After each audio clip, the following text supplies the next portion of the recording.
আসসালামু আলাইকুম। বিডিভিউজ ইনফোটেনমেন্টে স্বাগত জানাচ্ছি। আমি সুরভি দিবা।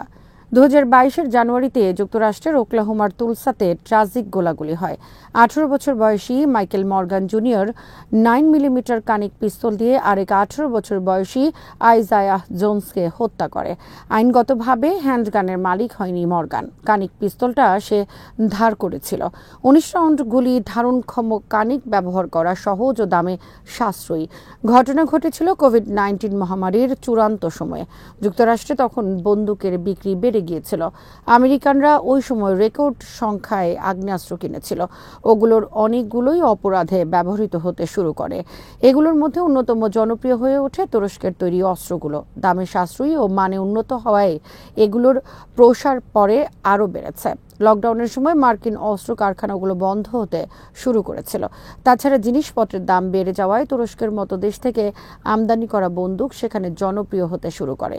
এগুলোর দামে সস্তা আর তৈরি করাও সহজ। বিস্তারিত থাকছে হায়দার সাইফের প্রতিবেদনে।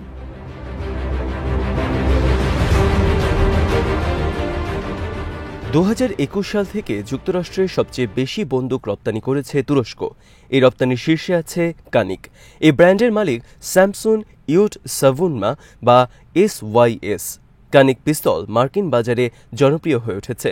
ছোট হাতের উপযোগী করে তৈরি করা এটি। ট্রিগারটি সহজ আর ওজনে হালকা। নারী, অল্প বয়সী এবং মর্গান ও জোনসের মতো নতুন শুটারদের জন্য এই অস্ত্র সবচেয়ে উপযোগী। এগুলোর দাম $400 নিচে। অন্যান্য অনেক ব্র্যান্ডের চেয়ে এগুলো যথেষ্ট সস্তা। রিকয়েল ম্যাগাজিনের সম্পাদক আইন হ্যারিসন বলেন, তুরস্কের এখন একটা অনন্য সুযোগ তৈরি হয়েছে। তাদের বন্দুকগুলো দামে সস্তা, আবার ইউরোপীয় অন্যান্য ব্র্যান্ডের সাথে সেগুলো মানেও এগিয়ে।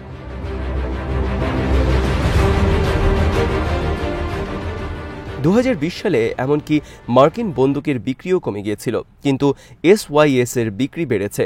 বছরে 4,60,000 9 মিলিমিটার পিস্তল তৈরি করতে পারে কোম্পানিটি। উৎপাদন সক্ষমতার দিক থেকে জার্মানির সিগ সাউয়ের পর তারাই বিশ্বের দ্বিতীয় বৃহত্তম কোম্পানি, কিন্তু দাম জার্মানির প্রায় অর্ধেক। তুরস্কের বন্দুক জনপ্রিয় হওয়ার কারণ হল তারা সেমি অটোমেটিক 9mm বন্দুকের দিকে বেশি নজর দিয়েছে। যুক্তরাষ্ট্রের বিভিন্ন সহিংসতাপ্রবণ দরিদ্র এলাকায় সন্ত্রাসী কর্মকাণ্ডে এই বন্দুকের ব্যবহার হয়েছে অনেক বেশি।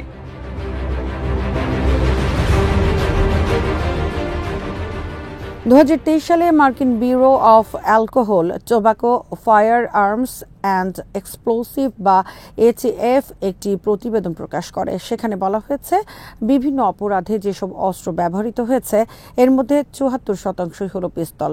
এর মধ্যে প্রায় অর্ধেক হলো 9 millimetre pistol. Every town for গান সেফটি 34টি শহরের উপর এক অনুসন্ধান চালিয়েছে। তারা দেখেছে এই শহরগুলোতে বিভিন্ন অপরাধে ব্যবহৃত অতি পরিচিত 10টি বন্দুকের মধ্যে 4টি বিদেশি। এর মধ্যে কানিকের আমদানিকারক প্রতিষ্ঠান সেঞ্চুরি আর্মসও রয়েছে। এভরি টাউনের সাবেক গবেষক সারাহ বার্ডশার্ভস ব্যাখ্যা করে বলেন, সস্তা বন্দুকের অর্থ হলো এগুলো হাতে পাওয়া সহজ। এতে অপরাধের মাত্রা বাড়ে। তুরস্কের বন্দুকই যুক্তরাষ্ট্রের বাজারে জনপ্রিয় হওয়া একমাত্র বিদেশি অস্ত্র নয়, কিন্তু দামে সস্তা হওয়ায় তুরস্ক বাড়তি সুবিধা পেয়েছে। যুক্তরাষ্ট্র শুল্ক আরোপের মাধ্যমে জিনিসের দাম বাড়ানোর হুমকি দিচ্ছে।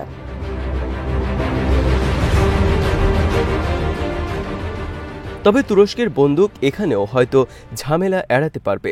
যারা বন্দুককে আত্মরক্ষার অস্ত্র মনে করেন তাদের জন্য এটা ভালো সংবাদ। এর অর্থ হলো আরও অনেকে এটা কিনতে পারবে, কিন্তু বন্দুক সহিংসতা নিয়ে যারা উদ্বিগ্ন তারা বলছেন বন্দুক সস্তা হলে যুক্তরাষ্ট্রের মতো বাকি বিশ্ব বিপজ্জনক হয়ে উঠবে। 1990-এর দশকে তুরস্কের বন্দুক শিল্প ছিল ছোটখাটো। কুর্দি গেরিলাদের বিরুদ্ধে লড়াইয়ের জন্য তাদের আরও উন্নত অস্ত্রের দরকার পড়েছিল। রাষ্ট্রায়ত্ত mechanical and chemical industry corporation বা MKE যখন বিভিন্ন কারখানা মালিকদের অস্ত্র তৈরির অনুমোদন দেয়, তখন ছোট ওয়ার্কশপগুলো প্রাতিষ্ঠানিক ব্যবসায় রূপ নেয়।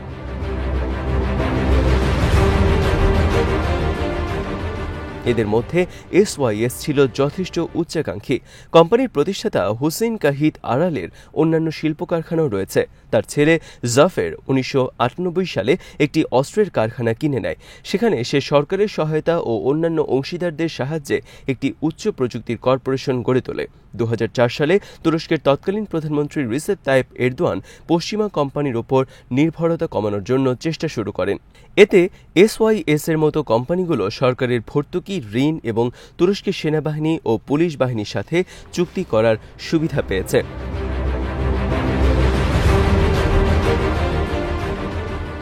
2010-এর দশক নাগাদ তুরস্কের বন্দুক কোম্পানিগুলো মার্কিন বাজারকে সম্ভাবনা হিসেবে দেখতে পায়। 2012 সালে লাস ভেগাসের একটি বন্দুক প্রদর্শনীতে অংশ নেয় SYS। সেখানে অন্যতম মার্কিন অস্ত্র আমদানিকারক প্রতিষ্ঠান সেঞ্চুরি ইন্টারন্যাশনাল আর্মসের সাথে অংশীদারিত্ব গড়ে তোলে তারা। সেঞ্চুরি তাদেরকে জানায় আমেরিকান ক্রেতারা আসলে কি চায়। এই চাহিদা মাথায় রেখেই SYS পিস্তল ডিজাইন করে, ভালো বিক্রিও করে তারা। এই মুনাফা থেকে তারা তাদের প্রযুক্তি আরও উন্নত করেছে।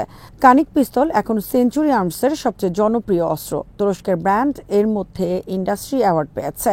তাদের পণ্যের অনুগত ক্রেতাও তৈরি হয়েছে। বন্দুক প্রদর্শনীতে তাদের দোকানগুলোতে প্রচুর ভিড়ও হয় সবসময়। সাবেক মার্কিন প্রেসিডেন্ট জন এফ কেনেডিকে একটি ইটালিয়ান রাইফেল দিয়ে গুলি করে হত্যা করা হয়েছিল।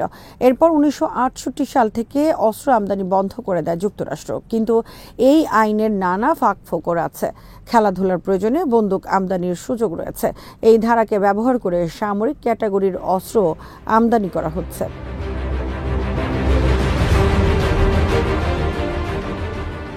যুক্তরাষ্ট্রের কিছু কিছু রাজ্যে তুরস্কের কিছু পিস্তল নিষিদ্ধ করা হয়েছে, কারণ এগুলোর ম্যাগাজিন বড়। কিন্তু ছোট ম্যাগাজিনের ছোট পিস্তল বিক্রিতে ডিলারদের কোনো সমস্যা হচ্ছে না। অন্যদিকে অস্ট্রেলিয়ার গ্লক বন্দুকগুলোতে অবৈধ ডিভাইস জুড়ে দিয়ে এগুলোকে সম্পূর্ণ অটোমেটিক অস্ত্রে পরিণত করা যায়।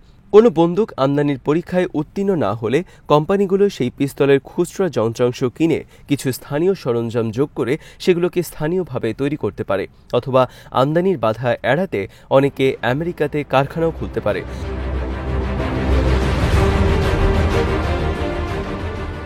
2022 সালে SYS এর কানিক পিস্তল আমদানির পরীক্ষা পার হতে পারেনি। কানিক USA তখন ফ্লোরিডায় একটি কারখানা চালু করে। ডিসেম্বরে তারা উৎপাদন শুরু করে। সেখানে তারা এমনকি ভারী মেশিনগান ও কামান তৈরিরও পরিকল্পনা নেয়। জার্মানির সিগ সাওয়ের এবং অস্ট্রিয়ার গ্লকের মতো অন্যান্য বিদেশি কোম্পানিরও কারখানা আছে যুক্তরাষ্ট্রে। সেখানে কারখানা থাকায় তারা সরকারি দরপত্রে অংশ নিতে পারবে এবং সামরিক স্টাইলের বন্দুক তৈরি করতে পারবে। এই কোম্পানিগুলোর মুনাফা যদিও মূল দেশে যায়, কিন্তু সেই তথ্য তারা সাধারণত প্রকাশ করে না।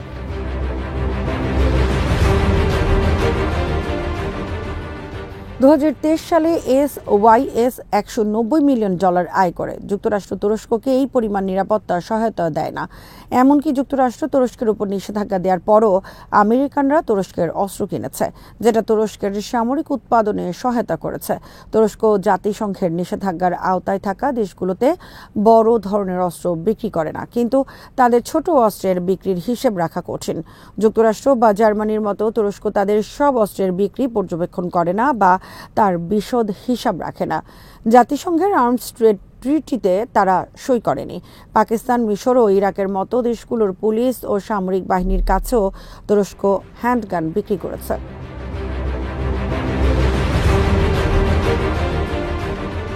ইন্টারপোল এবং জাতিসংঘের কিছু প্রতিবেদনে দাবি করা হয়েছে যে লিবিয়া ও সাদের মতো দেশগুলোতে যেসব অস্ত্র পাচার করা হয় সেখানেও তুরস্কের অস্ত্র পাওয়া গেছে।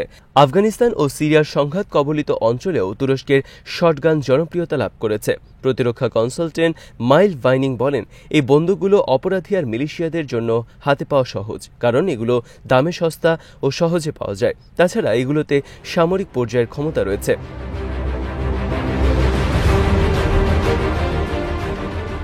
ট্রাম্পের শুল্ক যুদ্ধের উদ্দেশ্য হল উৎপাদন কাঠামোকে যুক্তরাষ্ট্রে নিয়ে যাওয়া, কিন্তু তুরস্কের কোম্পানিগুলো সেখানে হয়তো বাড়তি সুবিধা পাবে। তুরস্কের বন্দুকের দাম যথেষ্ট সস্তা আর এগুলোর মানও ভালো। অন্য বন্দুকের দাম বেড়ে গেলে তুরস্কের ব্র্যান্ডের গ্রহণযোগ্যতা আরও বাড়বে। এক্ষেত্রে তাদের মুনাফা আর প্রভাব আরও বেড়ে যাবে। শুধু যুক্তরাষ্ট্রেই নয়, এই প্রভাব বিশ্বের অন্যান্য জায়গাতেও ছড়িয়ে পড়বে।